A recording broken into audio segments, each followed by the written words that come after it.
Something is awakening inside of Black women, a quiet but undeniable knowing that we're meant for more than survival, more than sacrifice, more than endurance, more than carrying everyone else's expectations while putting our own dreams on hold. A realization that the life we've been taught to accept may not be the life we're meant to live, and that there may be more freedom, more peace, more joy, and more possibility available to us than we've ever imagined.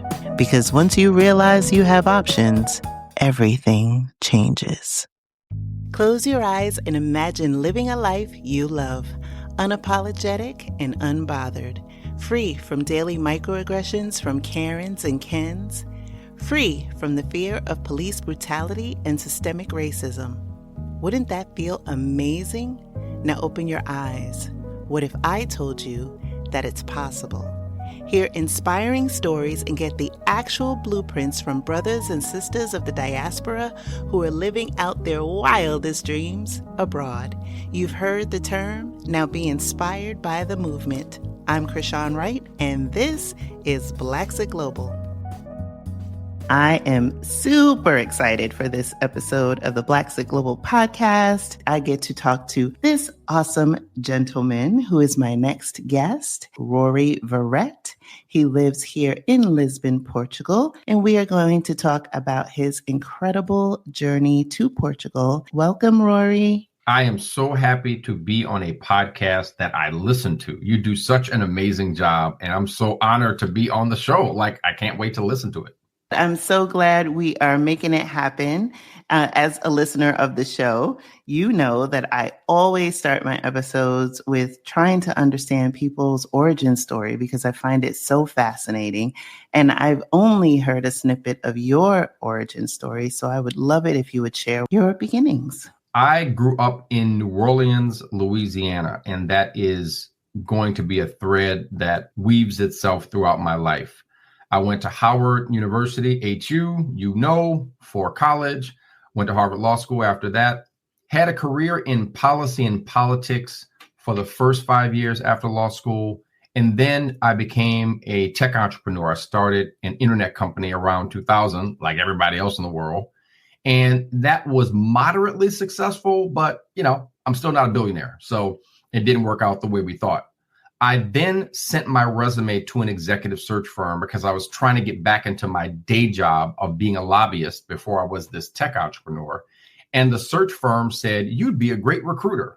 And I kind of blew it off for the first few interviews. But by the 17th interview, great recruiting firm, they had convinced me I would be a great executive recruiter. So I got into this crazy business of executive recruiting, something I knew nothing about. They say that the executive search industry selects you, you don't select it.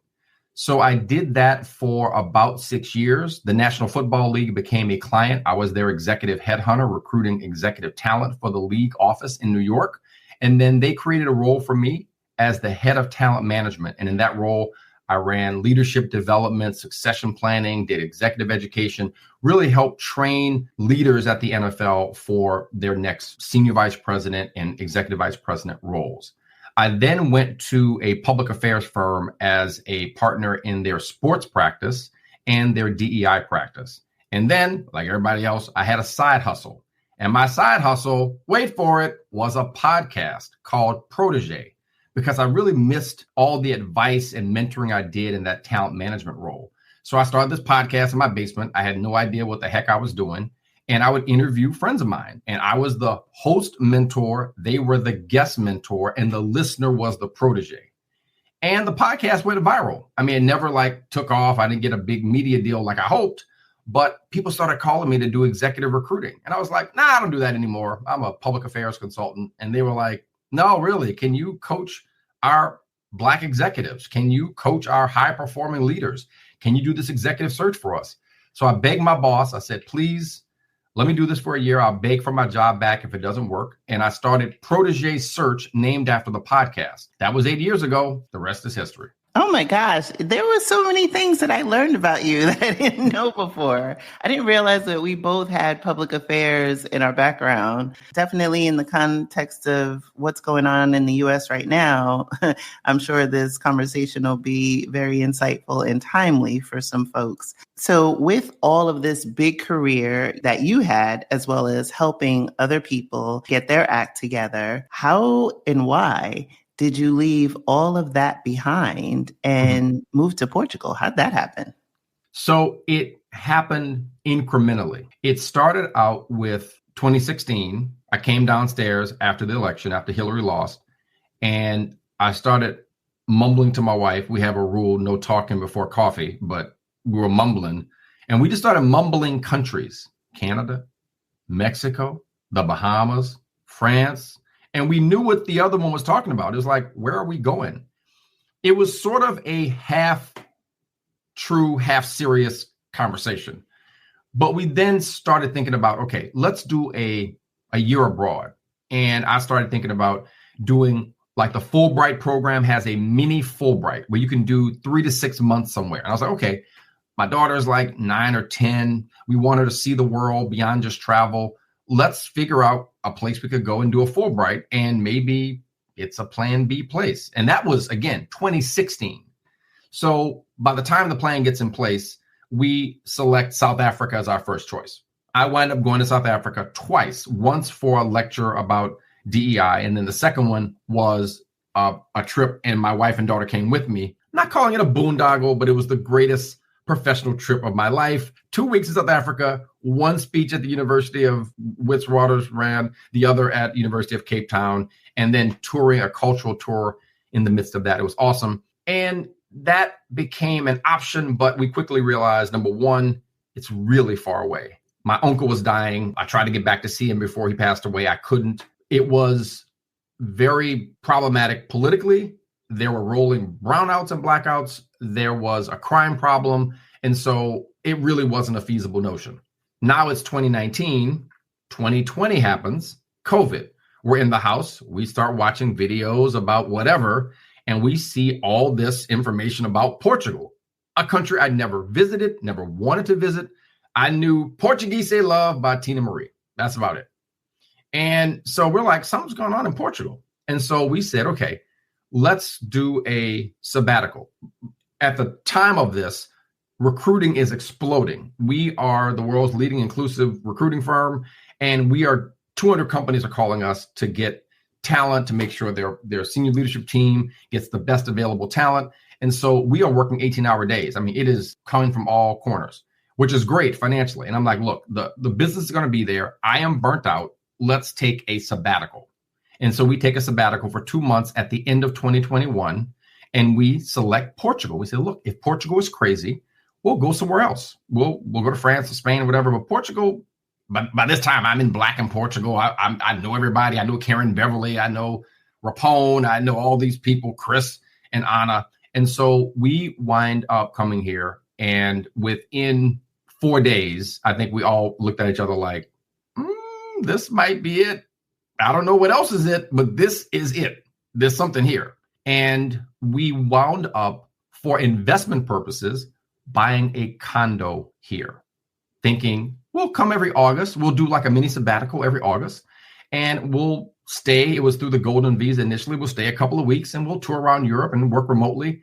But we had no plans at all of moving here at all. It was like, okay, if it pops off in the United States, we have a place to go. That's fall 2021.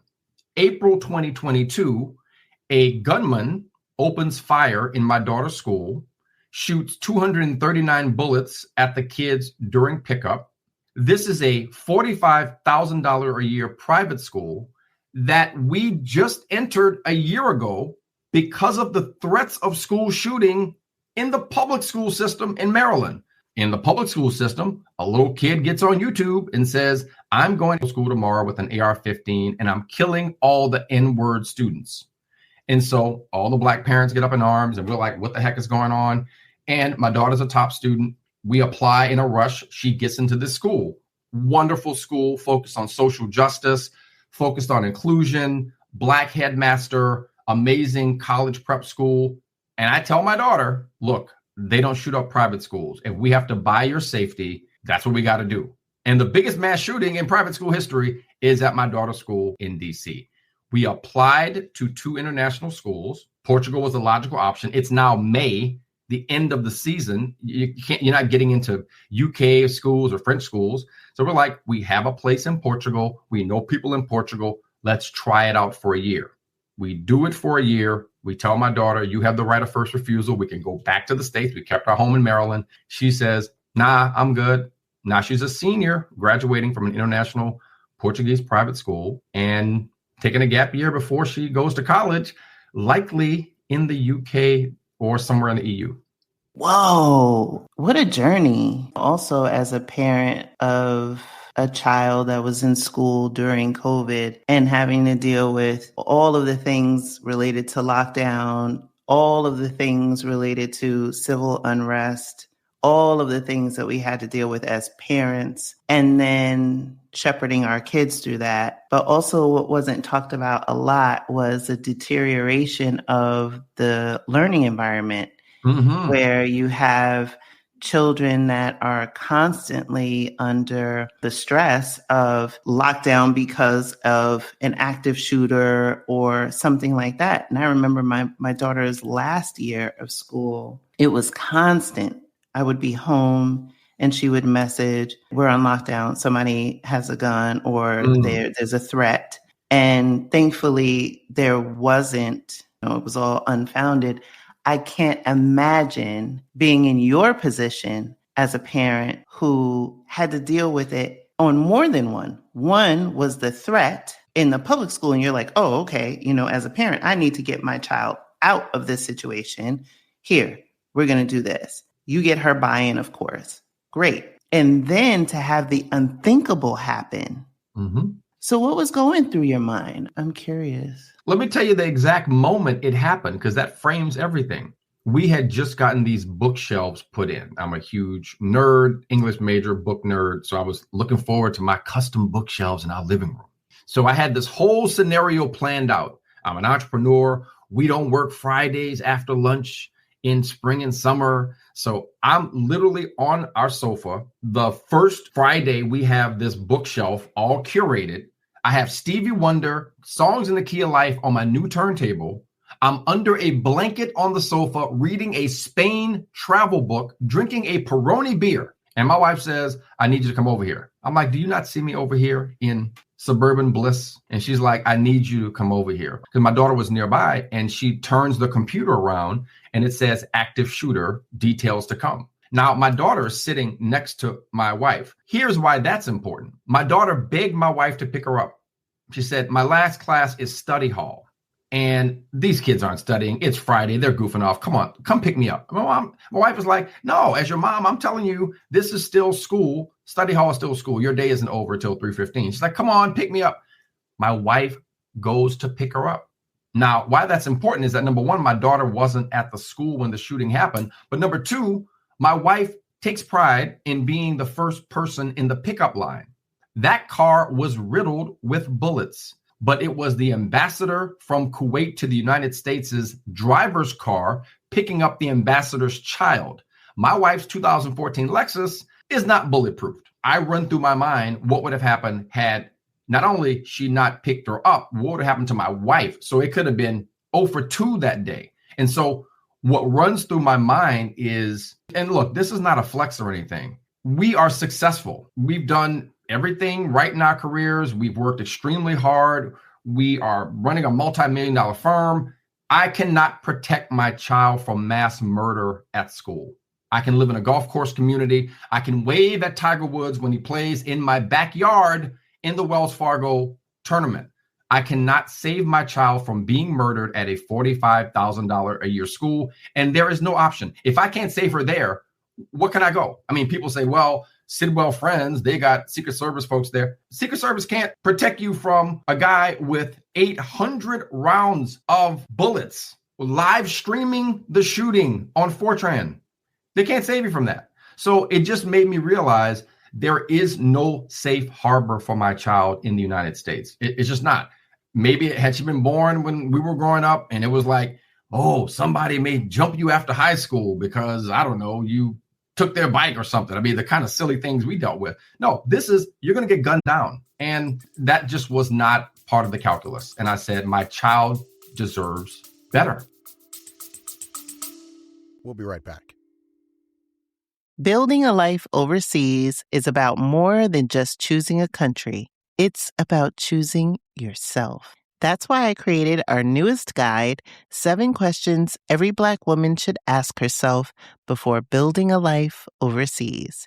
Get your free copy through the link in this episode or visit blaxitglobal.com. All of our children deserve better than what they have received in the United States. And everybody has to make their own decision what's best for them and their family. But I think a lot of times we kid ourselves when we say, oh, you know, kids are resilient. The parent has to say, and it's like, our kids have had a lot to deal with, more than their fair share. And also they look to their parent. And we as adults have had a lot to mentally contend with over the past few years. And so more is caught than taught. And so when we think about the mental state of ourselves and the populace, and we see a lot of things in decline, whether or not it goes all the way to violence, because quite frankly, in my mind, when they always go to, oh, this person had mental issues, that's a scapegoat for a community that does not have the ability to advocate for themselves. And it removes the responsibility of the system for letting it happen.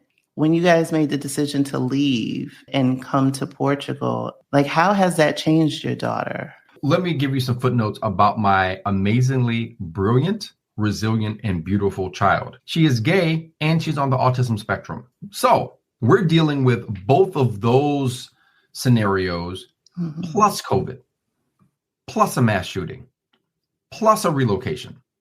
So it's been a disruptive time. My mother sort of asked me, why is Zadona taking a gap year? I'm like, Ma, because the last 4 years have been a gauntlet. It's been like 20 years of life in the last 4 years of high school. We want to give her a break.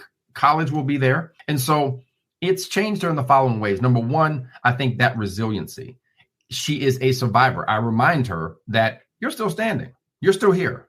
You're thriving. You've got a high GPA. You're getting 5s on AP tests after all that's been thrown at you. I said, I don't know if I could have gotten a 5 on an AP test with, you know, private school life in New Orleans and the little small stuff I had to deal with. But you've had all of that and you're still here. I think, secondly, she is much more adaptable to new environments and she's more culturally curious. My child talks about the world in a way that my wife and I, both of us have graduate degrees. We cannot sometimes keep up with her. And it's kind of like math. Like I realized about 4th grade, I can't help you with math homework. Like I didn't get good grades in math. Now, I mean, I have a law degree. I can't really run with her. You know, if she gets at full speed intellectually talking about an issue, the war in the Middle East or the Russia-Ukraine situation or American politics, like the lack of centrism in American politics, I really have to have a full 2 cups of coffee and a full night's sleep to debate my child on these things. I mean, she is brilliant, and I don't use that casually. It's made her, I think, more culturally curious, and I think it's given her a set of options that she did not have. Nobody had in the bingo card that we'd be looking at schools in Scotland and Ireland for college. 90% of her choices are in the EU. So that wasn't in the cards at all. It was, you know, look, I'm a Howard grad. I want her to go to Spelman and then, you know, go to Yale Law so we could be fighting about the Harvard Yale thing. Like that was my sort of quiet dream, my little bougie East Coast dream. But it's a whole different world of options. So the resilience, the adaptability and curiosity. And then I think this exposure to the world and seeing the world as her platform, not the United States as the default. That's powerful. And for you, how has this reset been? Because you went from big houses and big lifestyle to tiny Portugal and the slower pace of life. Because to your point, you said, I had $45,000 private school for my daughter. I myself had gone and had a privileged life. So how has this transition been to life in Portugal for you? I would say the punchline to the joke is that living middle class in Europe is living upper middle class in the United States. What happens when you live upper middle class in the United States? You probably live in a gated community, or at least a safe community by standards around crime. You can probably afford the $300,000 it costs for you to send one child to college. You probably have private health care with your job, and you have another set of trappings about your lifestyle. Maybe you can afford great vacations. So that's kind of a middle-class lifestyle in Europe. And I would say you can almost go lower middle class in Europe and get those same kinds of experiences and the same kinds of what I say are privileges.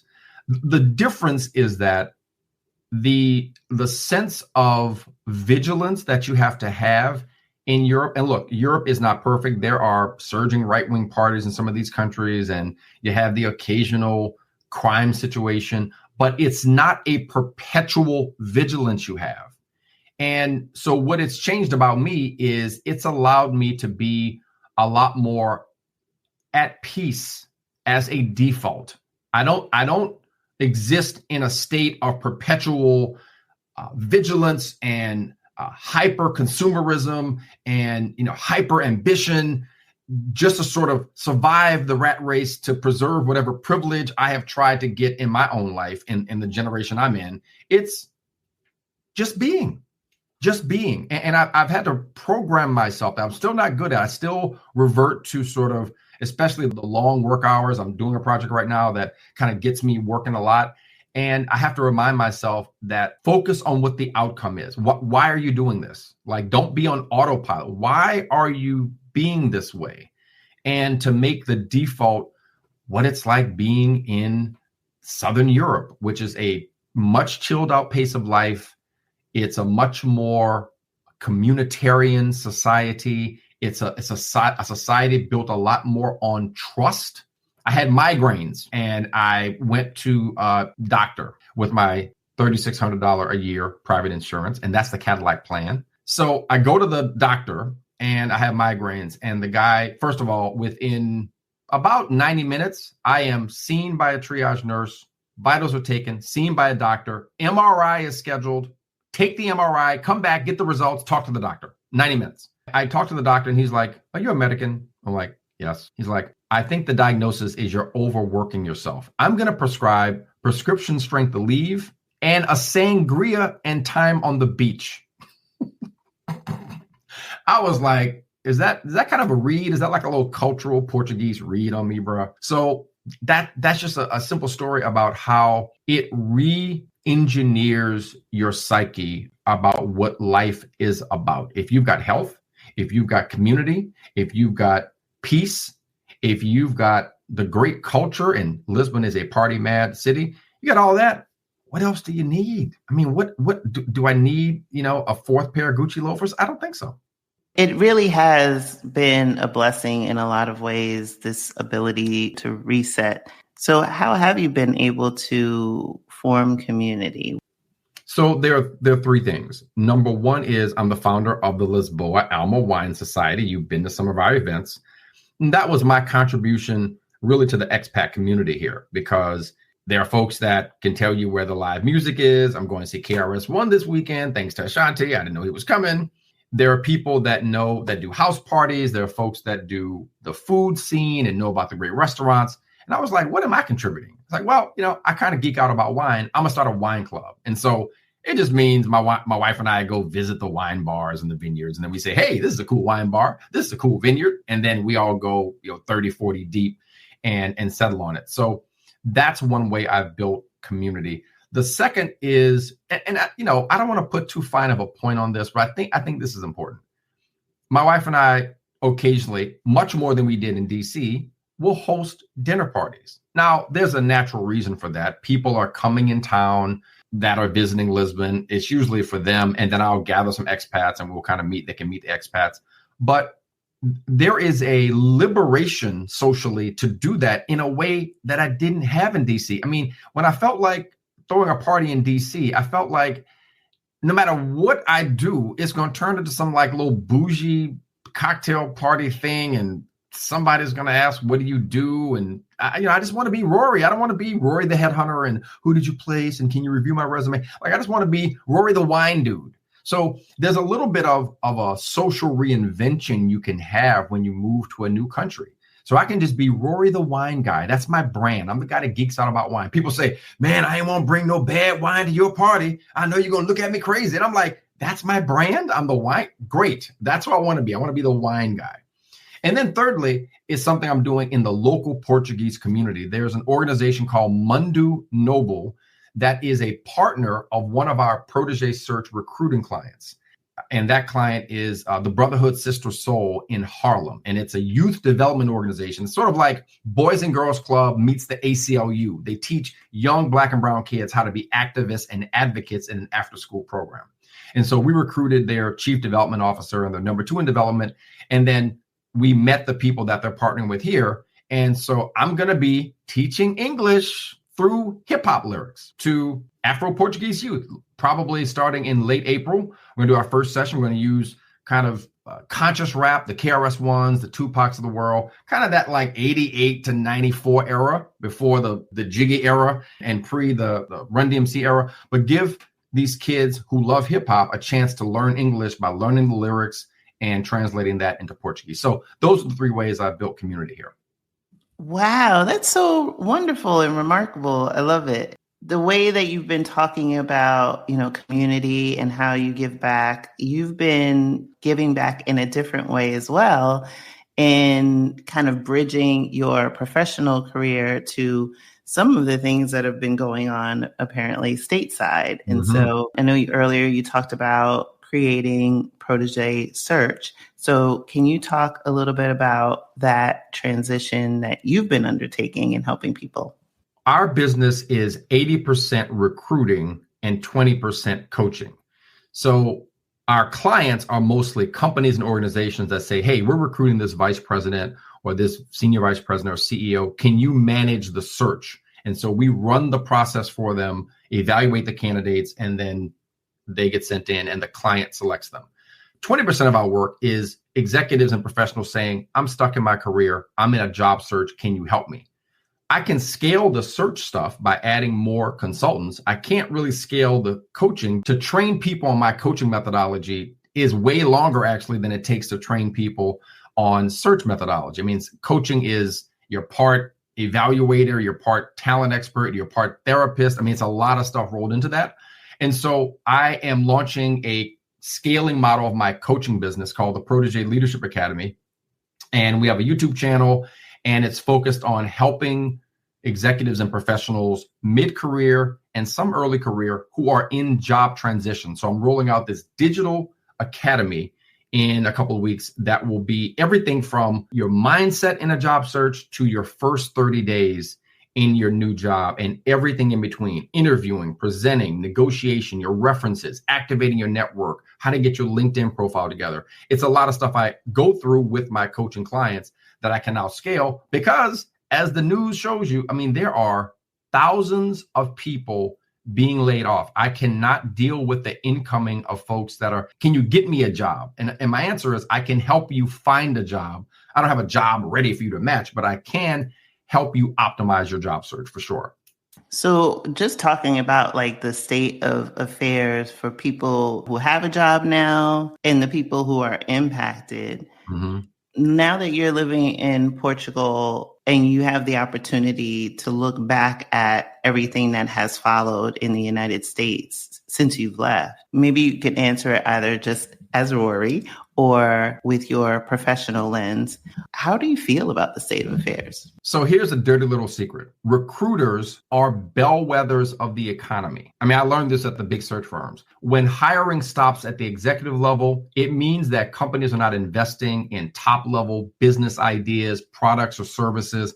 That's a bellwether for the overall economy to slow down. That means they're going to pull back on rank and file employees pretty soon. But recruiting firms don't like saying that because they don't want to spook the market to not do even less recruiting. So they don't say anything. Well, I'm not one of these big search firms. It is a bloodbath out there right now in terms of jobs. It is the worst employment market for professional jobs since 2009. Full stop. It is horrific. It's horrific in two ways. One, the sort of flow of search opportunities has almost come to a stop. It's not quite COVID. COVID was like a hard stop. And then when the money came in after COVID with the stimulus, it started up again in a big way. But this is almost like '09, where it's a company saying, we're not going to fund the search. We're going to pull the role. We're going to have a junior person run that search. We're just going to table it until we get some sense of what the economy is doing. The second factor is that if you're in a job and you've survived layoffs, you know how hard it is to recruit somebody to leave their job now? It is excruciating. I mean, we already spend more time with candidates than the big search firms because we take fewer searches, but it is so hard to get people to leave their jobs right now because they're like, somebody last night declined an offer. And I said, tell me why. Over a half hour, he said, look, man, at the end of the day, I'm not going to be the new guy at a company and be the first fired. I'm already made here. My CEO loves me. They add value. I'm good. I don't know what's happening out there in these streets. I can't take the risk of being the first fired. So I tell candidates in transition, it is not you. It is not you. This is a horrible market. And to be honest with you, I don't see a light out of this tunnel for the next few months. I think there has to be some major offsetting correction to what's happening in Washington for things to get better. Regardless of where you sit on the political spectrum, I think people are just, for lack of a better word, just shell-shocked because everything that is coming at a dizzying pace. Mm-hmm. Part of that is intentional. So for somebody who's listening to this conversation and they're either looking for a job or they're in a position, but they are considering an international move, what advice would you give to somebody who's in that position? This may sound contrarian to a lot of conventional wisdom, but I think now is the time to do it because this is not just a recession or recessionary factors. This is a wholesale disruption in the economy. And so in wholesale disruptions, it's a great time to reinvent yourself. It's hard when you are at a company, you're a vice president, your boss is telling you you're my successor and I'm not going to be here long and you're making $200,000, $300,000, $400,000. It's hard to say, yeah, I'm going to move to Paris and reinvent myself as an expat. I mean, there's no push and there's no pull. Right now, you've got a pull and a push because there is opportunity. You can activate your network. There are still jobs out there. You got to be really diligent and really focused and disciplined to find it. It's not going to happen through online applications that will happen through your network. There's a process you can go through to optimize that, but it's also a chance to go through a reinvention. A lot of people take this time to start consulting firms. A lot of them become small business owners. I have a friend of mine, one of my best friends, was going to be appointed ambassador. I went to her Senate confirmation hearing, best friend of mine of 30 years. And the sort of political regime changes. Now she's not getting appointed. She also has an interest in art. And her mother runs one of the top Black art galleries in America. So she's going to go into one of her passions of being an art dealer. Part of it is because she has to. And part of it is because when else is she going to get this? She's not going to say, yeah, I'm ambassador to Benin, which is where she would have been. But I'm going to kind of leave this lifetime achievement and go be an art gallery owner. No, she's not doing that. So in these moments of disruption, that's when you need to be creative. That's when you need to think out of the box about career options.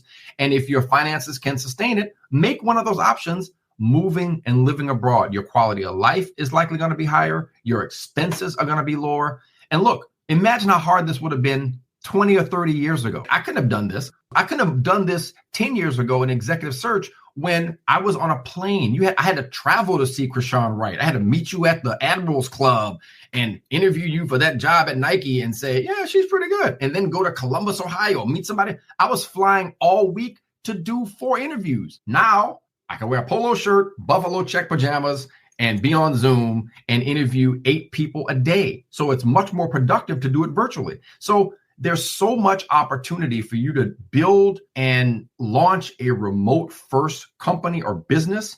I think a lot of people are sleeping on that. And this is the time to think through some of those options. I love that. And so for you on a personal level, what do you see in the near term for you or you and your family? It's a very interesting question because we are at our own disruption point with my child going to likely college after a gap year in the EU. So we're not 100% certain, but it's sort of leaning that way.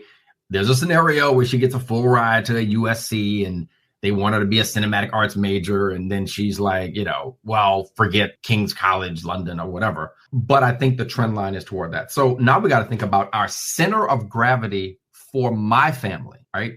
The center of gravity I grew up with was New Orleans. After Katrina, the center of gravity was Atlanta. Now we're thinking, okay, my child is 17, 18. She'll go to college. Hopefully she says she wants to start a family. What are the chances of her meeting, a cool person from Des Moines, Iowa and moving to Iowa? Probably not good. It's probably better that she's going to meet a European person or somebody living in Europe that's, they live in Surrey in the UK or Scotland or wherever. So not on the bingo card was us to have a center of gravity in Europe, but here we are. So we're probably selling our house in Maryland this summer. We're probably going to think about taking that money, putting it toward some more real estate here in Europe. And as I've joked about on social media, one of my goals is that I have grandchildren with accents because that's what it's that's what it's looking like. Hi, Father, and little Ashley comes up to me. Ashley's a boy. Hi, Father. How are you? I mean, that's what it's looking like. That's what it's looking like. So it has changed the center of gravity of our lives. And America is where we go to connect with family. But we live in Europe.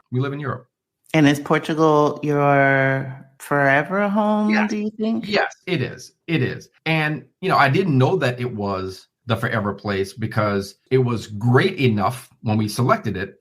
And it was the place that was the lowest common denominator after the school shooting. So I spent the first year when I was here, like, is this the right place? Not that anything bad happened. Nothing bad happened. But I was like, maybe Spain would have been better. Maybe, I don't know, maybe France would have been better. So I kept going back to France because I was like, I'm from New Orleans. My sister's a French teacher. The joie de vivre. I kind of get the little French thing. So I went back and forth to France 5 times. Nothing bad happened. But man, the Portuguese people, either they just all went to the same daggone hospitality camp and they learned the same be cool and kind, or it's in the culture. Like the French haven't been mean to me. I haven't had the rude French person or whatever. I've had nice French people, but the Portuguese people of all backgrounds just have been kind and warm and welcoming. There is community here that is wonderful as well among Black expats throughout the diaspora. So, sometimes you just got to say it's not going to be better than this. And I don't think it's going to be better than this. So this is definitely our anchor here. And I think if my daughter likes the UK, she's like, I like the language issue. I don't have to você fala inglês all the time. And because we don't know much Portuguese, we're learning, but we don't know much. So I think we're going to be like British folks, like this sort of UK, Portugal kind of thing. Like this, our access will be like a typical affluent British family that comes to Portugal for vacation. But maybe the center of gravity is where my daughter is, which is likely going to be in the UK. Wow, that's amazing. So do you think that you would pursue citizenship? Is that the goal? Here? In Portugal? Oh, I have the Facebook post already pre-written. I'm gonna have the little tear coming down my face. I'm gonna have my little brown, whatever color it is, Portuguese. I can't wait to put that out there. Listen, I will be fluent. I will be reading Fernando Pessoa poetry in Portuguese at live spoken word concerts by the time that daggone test comes around. Trust me, I'm getting that citizenship. I will be right there with you. I'm excited for you. So Rory, I have enjoyed this conversation. And as we start to close, where can people find you? So the Protégé Leadership Academy is on YouTube under Protégé Leadership Academy, or my name, Rory Verrett. And starting around April 7th, you can find the ProtégéLeadershipAcademy.com, a link to our career transition blueprint. If you're in a job search, or if you're thinking about a job search, which you should always be thinking about a possible job search, we have a one-of-a-kind, soup to nuts, A to Z, complete course for your career transition from the minute you think about a job search to the first 30 days you're on your job and everything in between. Interviewing, negotiating, getting your LinkedIn resume together, activating your network, how to get great references, how to ace your presentation or case study. All of that is in a digital format you can access through your phone. So that'll be live around the second week of April. Check it out, protégeleadershipacademy.com. Awesome. And I will link that in the show notes for this episode. It has been an absolute pleasure having you as a guest on the Blaxit Global Podcast. I've thoroughly enjoyed this conversation and so glad to add your story to the Black expat narrative. Thank you for all that you do. Thank you for having me on the show. But seriously, thank you for all that you do. This is a treasure trove of information. I know you know this, but you are providing information that is valuable, entertaining, engaging at a moment of great vulnerability. If you're thinking about leaving the country of your native land to move somewhere else, the information you need is vital, and you do it in a fun and engaging way. So thank you for your service to all the community of expats. Thank you for listening to the Blaxit Global Podcast. For more information on today's episode, be sure to visit our website at blaxitglobal.com. It's not only possible to live out your dreams unbothered and in full color, it is your birthright. This episode of the Blaxit Global Podcast is sponsored by Blaxit Global Passport. At some point, the question stops being, can I move abroad? And becomes, what's possible for my life? Passport is where Black women from around the world come together to explore new possibilities, navigate life abroad, and create lives that feel bigger than the ones they were told to settle for. Because the goal was never just to move. The goal is to expand what feels possible. Visit blaxitglobal.com and click community to begin your next chapter.